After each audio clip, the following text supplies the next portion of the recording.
खुदा जिससे राजी होता है उसकी आंख पुरनम कर देता है।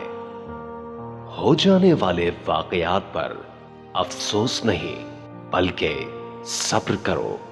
इंसान ने खलाओं में रास्ते तलाश कर लिए मगर अपने घर का रास्ता भूल गया। जिस खुदा ने बिन मांगे ही अता किया वो मांगने पर मायूस क्यों करेगा।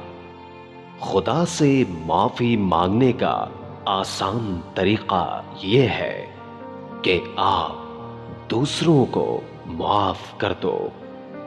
कभी किसी से भूल जाने का शिकवा मत करो क्योंकि जो इंसान खुदा को भूल सकता है वो सबको भूल सकता है।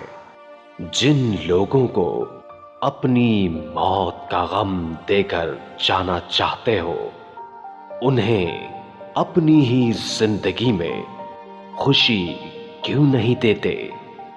जिसे एहसास न जगाए उसे कौन जगा सकता है। मेरे नजदीक क़हक़हा वो है जिसे निचोड़ा जाए तो आंसू टपके। अगर वाकई इज्जत चाहते हो तो खुदा के बंदों से मुस्कुरा के मिलो। जिसकी रात बेदार हो जाए उसका नसीब जाग उठता है।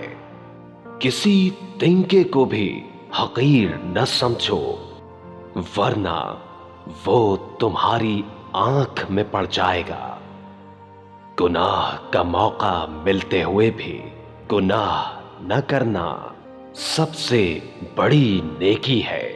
जो शख्स दुआ का तालिब है वो दर हकीकत खुदा का तालिब है।